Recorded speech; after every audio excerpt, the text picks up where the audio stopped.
Hello Philippines and hello world. Handa na ba ang lahat para sa pagbukas at sa paglabas sa bahay ni Kuya? Malalaman natin ngayon kung sino ang mabubunot, yun ang unang makakalabas sa bahay ni Kuya. Handa na ba kayo?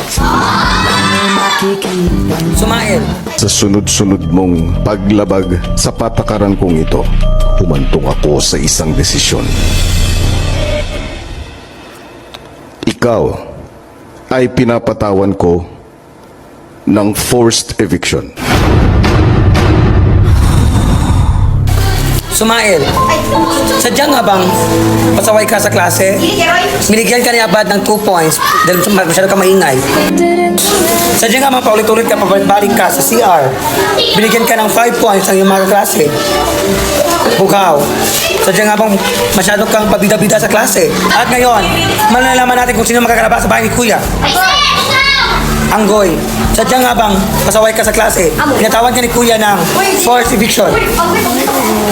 Forced eviction si Anggoy, makakalabas ka na sa bahay ni Kuya. Maaari na masama ang iyong mga mahal sa buhay.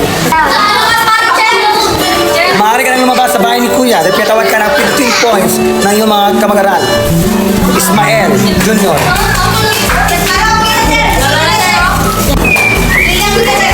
Maaari mo na samahan si Ismael. Blue. Klima. Sadya nga bang suplada ka sa klase? Binigyan ka ng 2 points na boto ni Sumail. Sundon.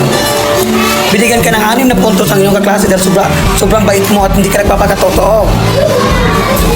Anggoy.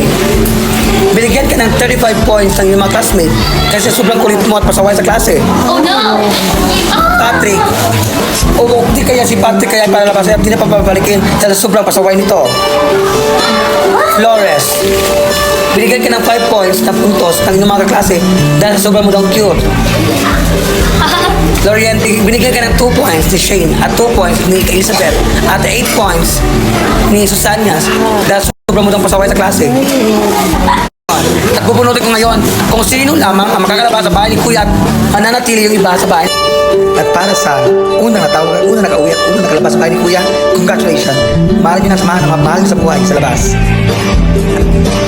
Magkita-kita tayo muli sa Lunes kung sino ang mananatili at unang makakalabas sa bahay ni Kuya. Magandang gabi.